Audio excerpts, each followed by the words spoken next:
On a cold Montana morning, a former Marine was walking through the misty woods with his loyal German shepherd when the dog suddenly stopped, stared into the trees, and pulled him toward an old, abandoned tunnel. Inside the darkness, the Marine's flashlight revealed blankets, small footprints, and then two frightened children stepped out of the shadows. What happened next is something no one could ever forget. Before we begin, tell me where you're watching from. And if you love heartfelt stories of hope and unexpected miracles, please subscribe. Thank you for being here. Early autumn in Montana had a way of settling into the earth and the air with quiet authority. On the outskirts of Livingston, where the Absaroka Mountains rose like ancient guardians, the morning light passed through a thin veil of mist that hovered over the pines. Frost clung to the tall grass, each blade shimmering as if dipped in silver. The smell of cold stone, wet bark, and distant wood smoke drifted together, a reminder that winter always lurked nearby, waiting for the perfect moment to tighten its grip on the northern wilderness. The man walking through this landscape was built to endure such weather.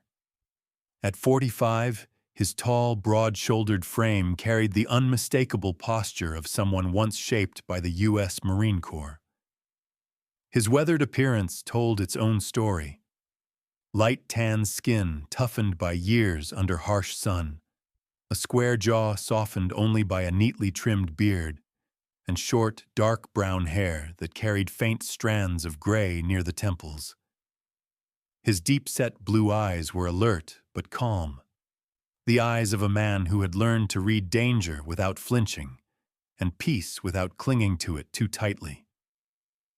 His gait was steady, almost silent, displaying a subconscious discipline born from years of marching over terrains far less forgiving than these woods.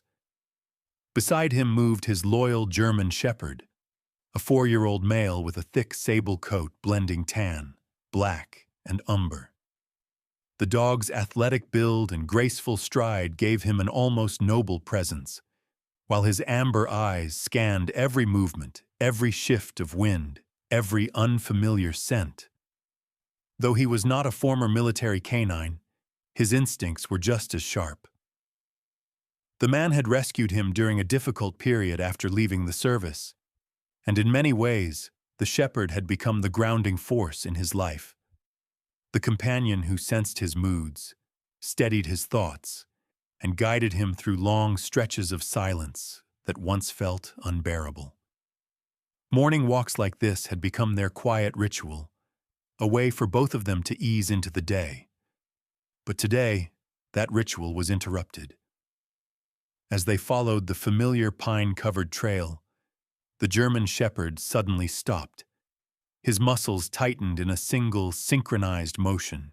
His ears snapped upward, and he leaned forward slightly, nose twitching. The man knew this posture well. It meant the dog had detected something out of place. Before the man could speak, the shepherd barked once, sharply, the sound echoing off the misty tree line. Then he barked again, louder this time, insistent in a way he rarely was.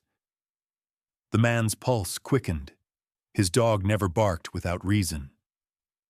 The shepherd turned his head and looked squarely at him, eyes bright with urgency. Then, without waiting for a command, he trotted toward a narrow, overgrown path, branching away from their usual route.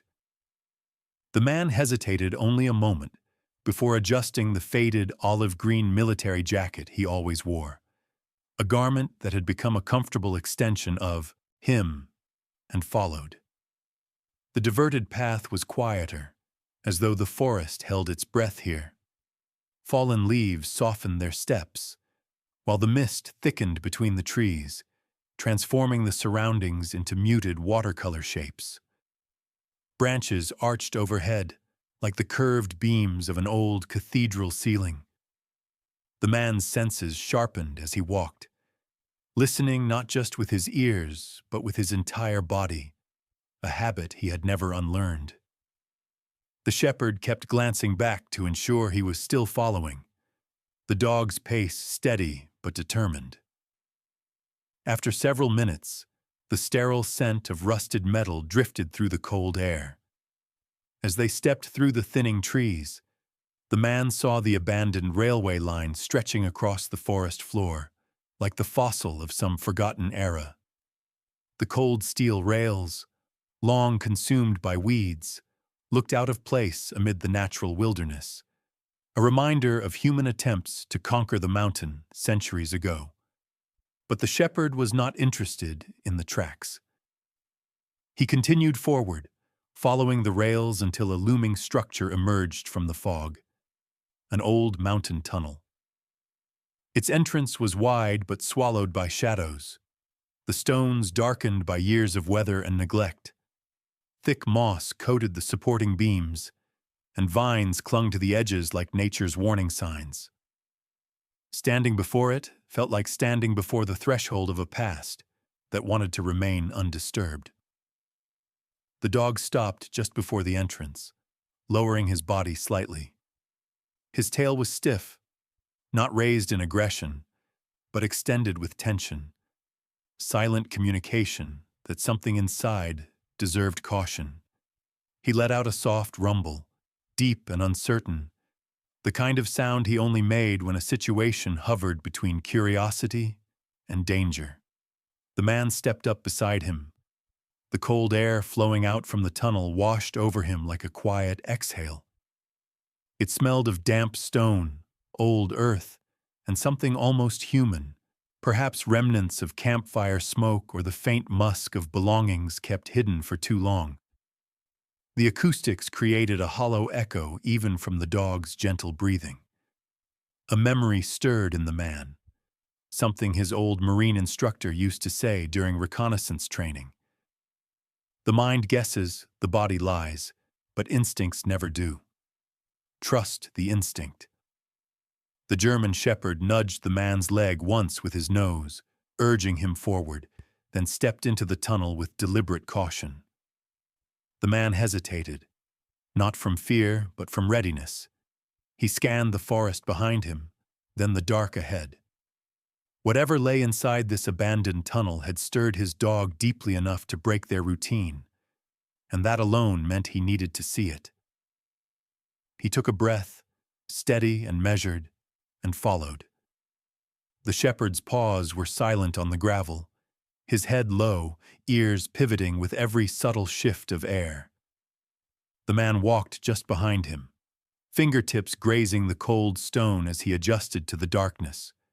Shadows merged and stretched in front of them, but neither turned back.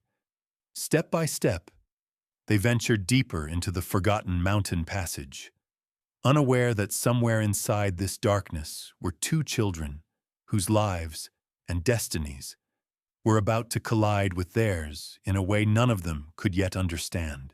The German shepherd moved ahead with careful, deliberate steps, his paws silent against the gravel as he navigated deeper into the tunnel. The dim light slipping through cracks in the stone walls cast thin beams across scattered objects.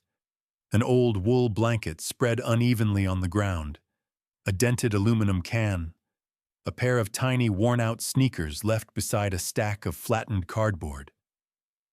These were not the remnants of passing hikers. They were signs of someone calling this cold place home.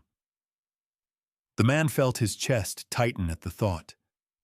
The shepherd paused suddenly, his head lifted, nostrils flaring as he absorbed a scent carried through the stale air. Then he let out a low, uncertain whine.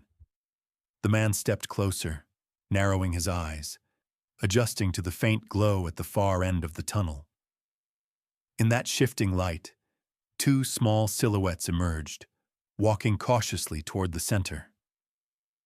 As they came near, the man could see them clearly. The older child was a boy, around 10 years old, with a thin frame that suggested many days of scarce meals.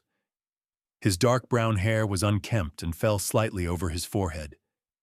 His skin was pale under the tunnel's shadows, and his eyes, large, deep hazel, held a guarded alertness far too mature for his age. He kept his left arm slightly extended backward, gripping tightly onto the hand of the younger child beside him.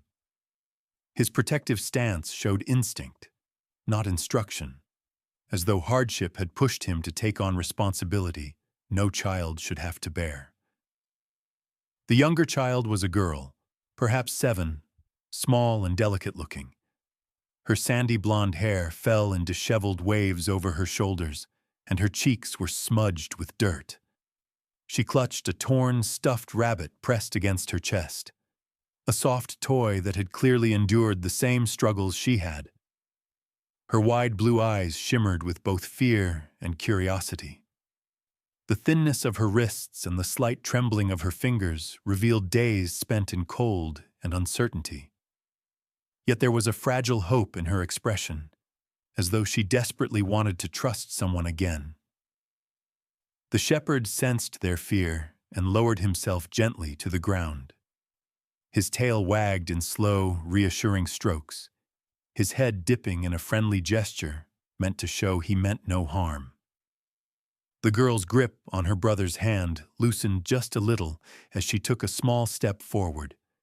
She stopped halfway, looking to her brother for reassurance, and he gave her a barely perceptible nod. The man softened his stance and lowered his voice. "You two okay?" he asked, keeping his tone calm, slow, and warm, the same voice he used when speaking to frightened animals or lost hikers he had once encountered in the mountains. The boy hesitated. He swallowed hard, his throat tightening, and his gaze moved between the man and the dog. He stood straighter, as though reminding himself he had to protect his sister no matter what. We didn't know anyone else was here," he murmured, his voice quiet but steady. The slight rasp in his tone suggested exhaustion. The man took a single step forward and crouched slightly, making himself smaller in hopes of easing the children's fear. His deep-set blue eyes softened, contrasting with the rugged lines of his face. "My dog led me here," he said gently.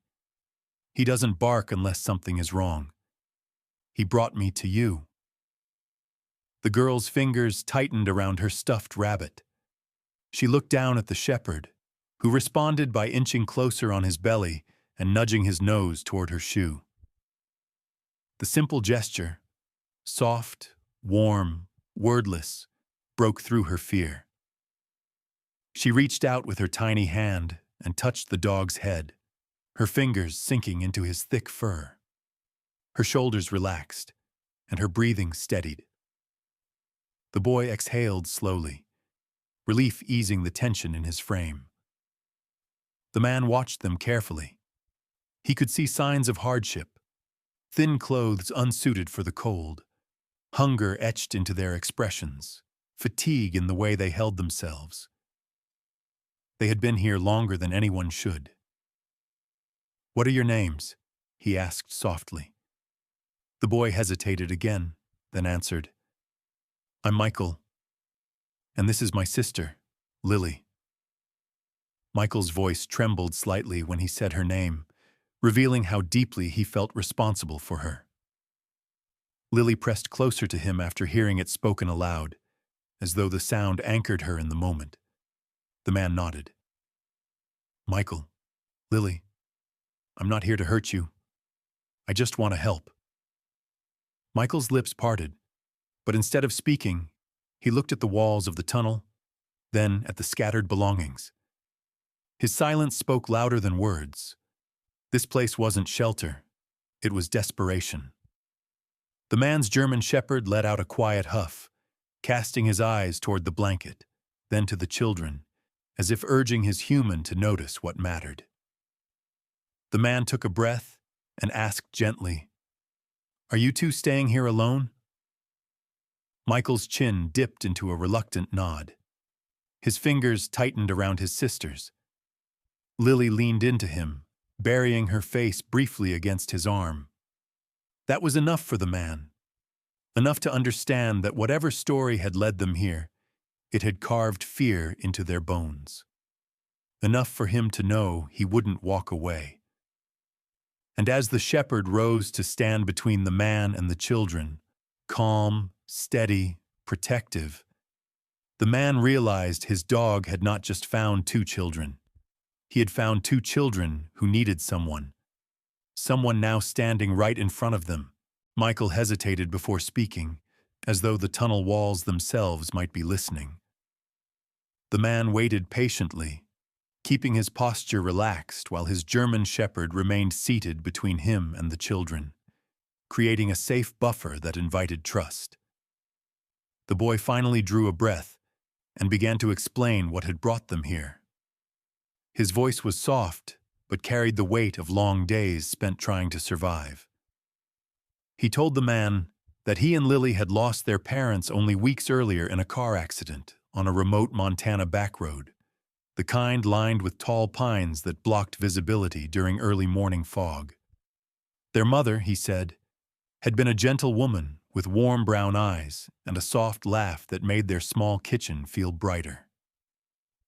Their father had been a tall, slightly stooped man with sandy hair and strong hands that always smelled faintly of cedar from his work as a carpenter.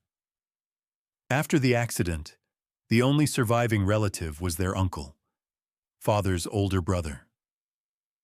According to Michael, this uncle was a broad-shouldered man with thinning dark hair, a trimmed mustache, and a stern face that rarely softened. He had always spoken in short, clipped sentences, as though conversation exhausted him. Their father once told Michael that the uncle had struggled with bitterness after losing a long legal battle over property years ago, and it had hardened him. When the courts named him temporary guardian, he took control of the family home and bank accounts. But instead of offering comfort, he told the children they were a burden he did not want. Within days, he had pushed them out, sending them away with only a small bag of clothes and Lily's stuffed rabbit. Michael's voice wavered as he described the following nights. They had wandered the edges of town, staying hidden, afraid the uncle would find them only to send them somewhere worse. Eventually, they found the abandoned mountain tunnel, cold but sheltered from the rain. They survived on leftover food from dumpsters behind a nearby gas station and water gathered in plastic bottles from a small leak dripping off the tunnel's ceiling. The girl's eyes glistened as she listened to her brother speak, her small fingers curling deeper into her stuffed rabbit. The shepherd, sensing her distress, rose and placed his head gently against her leg. Lily leaned closer to him, pressing her cheek against the thick fur of his neck. The man listened quietly, absorbing every detail. His expression did not harden or soften too quickly. Instead, he held a steady calm that children instinctively trusted. Something in the story, abandonment, loss, the unfairness of adults who should have protected them, tugged at an old wound inside him. His memories flickered with fragments of his own difficult childhood, raised mostly by a distant father who never fully healed after serving in Vietnam. Perhaps that was why the man understood the quiet resilience in Michael's voice. He looked from Michael to Lily, then down at the shepherd. The dog gazed back at him knowingly, tail giving a slow, measured wag, as if confirming what the man already felt. Walking away was not an option. "We're leaving," the man said gently. "You're coming with me." Michael's eyes widened, a mix of disbelief and hope flickering across them. Lily tightened her grip on the shepherd's fur. "But, is it safe?" she whispered. Her voice was so small the tunnel almost swallowed it. "Yes," the man replied. "My home is warm, it's safe, and you won't be alone anymore." The children exchanged a glance, silent communication shaped by days of depending on each other to survive. After a moment, Michael gave a small nod. Lily mimicked it, her chin trembling. The man rose to his full height but kept his movements slow so as not to startle them. He extended his hand. Michael hesitated only a second before taking it. Lily followed, holding his other hand while keeping her other palm resting on the shepherd's back. They began walking toward the tunnel entrance. The shepherd trotted ahead, but kept his pace deliberately slow, ears turning back frequently to check on the children. When Lily stumbled over a loose stone, the shepherd immediately circled back, nudging her gently until she regained her balance. The light at the end of the tunnel grew brighter with each step. When they reached the mouth of the tunnel, the sharp, cold wind of the mountains greeted them. But the man quickly shifted his jacket around Lily's shoulders. She opened her mouth as if to protest, but he shook his head with a warm, reassuring expression. The shepherd guided them along the rusted tracks, occasionally looking back, his amber eyes radiating quiet confidence as if telling the children again and again, "Follow me. You're safe now." The forest ahead felt different from when the man had first entered. The mist was lifting, and thin rays of sunlight broke between the branches, touching Michael's face and warming Lily's hair. They were still fragile, still uncertain, but for the first time in days, they were walking toward something instead of running from everything. And the man knew, deep down, that this decision, this moment of choosing to bring them home, would change all of their lives in ways none of them yet understood. The man guided Michael and Lily along the forest path until his wooden cabin came into view. It stood at the edge of a clearing, framed by tall pines and bathed in the soft glow of late afternoon sunlight. The cabin was simple but well kept, built from weathered logs with a stone chimney that still carried the faint scent of last night's fire. Its front porch sagged slightly on one side, yet it had a quiet charm, like a place that had known both solitude and healing. The German shepherd trotted ahead, tail softly swaying as though he were welcoming the children to a place he considered home. Inside, the cabin was warm.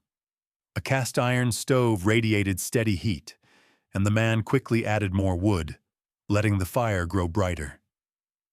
The living space was modest. Books lined neatly on a shelf, an old leather chair near the fireplace, a faded rug that had seen years of footsteps. The air smelled of pine resin, brewed coffee, and the faint, lingering scent of cedar oil used to polish the wooden floorboards. Michael's eyes scanned the interior cautiously, as though unsure whether they were allowed to relax. Lily clung to her stuffed rabbit, her gaze drifting from the warm fire to the German shepherd settling near her feet. The man moved through the kitchen, preparing a pot of soup made from vegetables, chicken, and herbs. As he cooked, he kept an eye on the children, noting how hungry they appeared, but also how hesitant they were to step forward. He placed bowls on the table, and after a moment of uncertainty, Michael gently guided his sister to sit. They ate slowly at first, then faster, their small faces softening with relief as the warmth spread through their bodies. The shepherd lay beside them, watching with quiet satisfaction. After dinner, the man showed them the bathroom. The cabin had only one small tub, but warm water flowed steadily. He found old but clean towels and soft pajamas stored in a trunk from his earlier years. While Lily bathed, Michael waited outside with the shepherd lying beside him like a silent guardian. When it was the boys' turn, Lily sat wrapped in a towel near the fire, hair damp, eyelids heavy. Once both children were washed and dressed, the man prepared a small room for them. The room had once belonged to his younger sister decades ago, a person whose early passing had shaped much of his own adulthood. The memory of her gentle smile and the pain of losing her flickered in his chest. But tonight, for the first time in years, he felt the room serving a purpose again. He placed 2 blankets on the bed, fluffing pillows that had not been used in a long time. Lily crawled in first, clutching her rabbit. Michael took the outer edge, as if still intent on shielding her. The shepherd positioned himself on the floor directly beside the bed, head resting on his paws, eyes half closed but always alert. Night deepened quietly. The wind whispered against the cabin walls. For a while everything was peaceful, until Lily stirred with a sudden whimper. Her breathing quickened, and tears formed as she reached blindly into the dark. Without needing a command, the shepherd rose, placed his front paws against the edge of the bed, and rested his head gently next to her. She slowly reached out, burying her fingers into his fur, and her trembling eased. The dog stayed like that for several minutes, eventually lying down again only when she had fallen back asleep. The man watched from the doorway, his heart tightening at the sight. These children, tossed aside by the one person who should have protected them, were now finding comfort in a dog who had once been abandoned himself. Something about that symmetry felt profound. Morning arrived with soft sunlight filtering through the curtains. The shepherd nudged the man awake early, eager for their usual dawn walk. Once outside, the crisp mountain air carried the scent of dew-soaked grass. As the man stepped off the porch, the dog darted toward an old storage shed by the side of the cabin. A few seconds later, he returned with a pair of worn but sturdy sneakers clutched gently in his mouth. The man blinked in surprise. The shoes were a child's size, ones he had kept from a neighbor's son who had outgrown them months earlier. The dog dropped them at the cabin door and wagged his tail proudly. When Michael stepped outside a moment later, rubbing his sleepy eyes, the shepherd nudged the shoes toward him. The boy's face lit up with a genuine smile, the first one the man had seen since meeting him. "For me?" he whispered. The dog answered with a slow wag, leaning lightly against him. Michael slipped them on, and they fit almost perfectly. After breakfast, the man knew what needed to be done. He retrieved his old cell phone and scrolled through his contacts until he found the name he had not dialed in years: Rebecca Hayes. She was a woman in her late 50s, a seasoned attorney known for her compassion and her unwavering belief in doing what was right. Rebecca was tall, slim, and carried herself with elegant confidence. Her silver-streaked black hair was always tied neatly at the nape of her neck, framing a face that balanced firmness with warmth. She had once represented veterans navigating complicated benefits cases and had earned a reputation for listening deeply, especially to those who struggled to speak for themselves. When she answered the call, her voice was steady and thoughtful. The man explained everything: finding the children, their parents' accident, the uncle's actions. Rebecca listened carefully, asking questions in her calm, measured tone. When he finished, she responded without hesitation. "I'll come to your cabin tomorrow," she said. "We'll find a way to fix this. Those children deserve better." Hearing her promise filled the cabin with something fragile yet powerful, a sense of hope neither Michael nor Lily had felt in a long time. And as the shepherd curled beside them, they knew they were no longer alone. Rebecca Hayes arrived at the cabin just after sunrise the following day. Her car, a silver sedan dusted with pine pollen, pulled into the clearing quietly. As she stepped out, the morning light revealed her composed figure.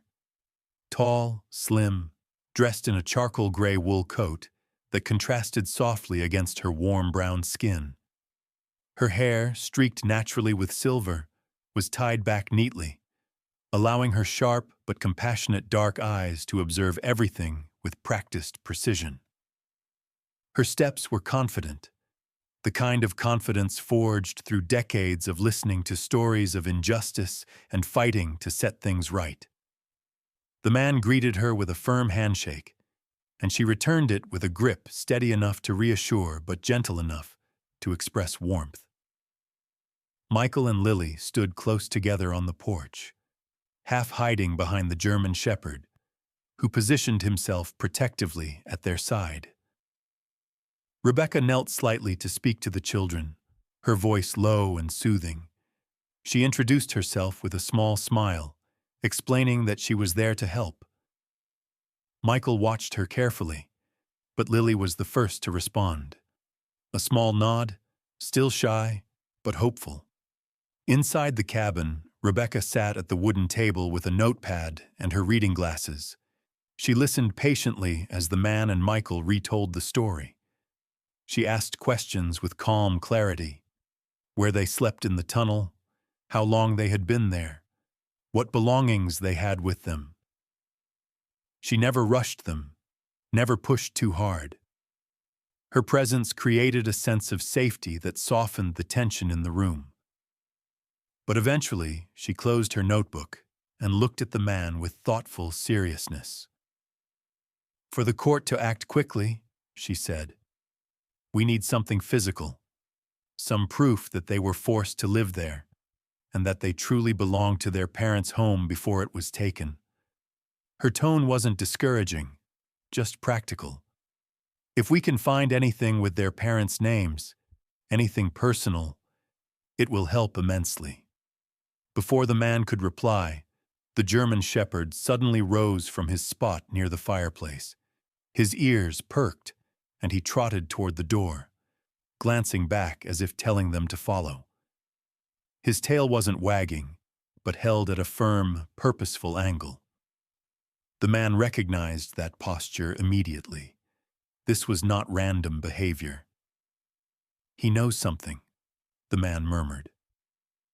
The dog moved ahead, leading them out the door and down the path toward the forest. Rebecca followed, her coat brushing lightly against the branches as sunlight filtered through the trees. Michael and Lily hurried behind, staying close together. The shepherd guided them with steady determination back to the abandoned railway tunnel, pausing only when the old structure came into view. Inside the tunnel, the dimness returned, but the dog moved confidently to a far corner where the ground was covered with brittle leaves and debris. He sniffed once, then began digging with focused energy. The children watched with wide eyes while the adults waited silently. Within moments, the shepherd nudged loose a partially buried canvas bag, its faded blue fabric stained with dirt and weather. The man crouched to lift it carefully. When he opened the bag, a wave of musty scent escaped: old paper, forgotten cloth, and the unmistakable trace of time. Inside were items unmistakably personal: a small wooden toy hand-carved in a style familiar to Michael, a weathered notebook with entries in their father's handwriting, and most importantly, several official documents: birth certificates, a property deed, and medical records, all bearing the names of the children's parents. Lily stepped closer, her fingers brushing the wooden toy with trembling recognition. Rebecca exhaled softly, relief filling her eyes. This is exactly what we needed. She placed the documents in a neat folder she had brought and held it tightly against her chest. With this, the court will have no doubt about who the rightful heirs are. Back at the cabin, Rebecca made several calls, her voice firm but respectful as she spoke with county officials and the family court clerk. Her professional tone shifted with each call, from polite to assertive to unwavering. By midday, she had secured an emergency hearing. The judge, a seasoned local jurist known for his fairness, reviewed the materials. The uncle, when contacted, had little to say. His fabricated claims could not stand against written proof and the testimony of the man who had found the children. The decision came swiftly and cleanly. The property would be restored to Michael and Lily. The uncle was issued formal warnings and removed from any guardianship rights. Rebecca delivered the news with a warm smile that softened her usually reserved demeanor. Later that afternoon, the small group drove together to the children's family home. It was a modest white house with a green roof, set at the edge of a meadow. Though worn from months of neglect, it still felt lived in, still felt like theirs. Wildflowers swayed near the front steps, and sunlight streamed through the windows. Michael stood silently, taking in the sight. Lily held her brother's hand, while the German shepherd pressed gently against her side for reassurance. The man placed a steady hand on Michael's shoulder, grounding him in the moment. When Lily finally stepped forward, she knelt beside the shepherd and wrapped her arms around his neck. Her small voice whispered, "Thank you." Michael looked at the man with eyes full of gratitude and newfound courage. The man nodded back, the warm light of sunset touching the edges of his weathered features. Together, with the loyal dog beside them, they stood before the home that was theirs again. Not just a building, but a promise of safety, belonging, and a life rebuilt from kindness. Sometimes in life, miracles don't arrive with trumpets or shining light. Sometimes they walk on four paws with quiet loyalty, leading us exactly where we need to be. The meeting between the Marine, his faithful German shepherd, and the two children was no coincidence. It was a reminder that God works through the small moments, through compassion, through courage, through simple acts of kindness that change someone's entire world. In a harsh and unpredictable world, God still places people, and even animals, in our path to guide us, protect us, and lift us when we have fallen. He reminds us that family is not only blood, but love, sacrifice, and the willingness to stand beside each other when life feels impossible. And as the children stepped back into their rightful home, surrounded by warmth and hope, it became clear that this was not just a rescue, it was a blessing, a quiet miracle, delivered at the perfect time. May this story remind us all, when we open our hearts, God opens the way. When we choose kindness, we become a part of His work on earth. May God bless everyone who watches this story. May He bring protection to your home, peace to your heart, and healing to anyone carrying silent burdens. May He guide your steps just as He guided the Marine and his faithful dog, toward goodness, toward hope, and toward people who need you. If this story touched your heart, please help it reach others. Share this video so more people can feel the warmth of kindness. Leave a comment with your thoughts or a prayer for those who are struggling. And if you'd like to join our growing family of uplifting stories, please subscribe to the channel. Every subscription, every share, every comment helps us spread more hope, more compassion, and more reminders that miracles still happen every day. God bless you. God bless your family. And may His grace walk beside you always.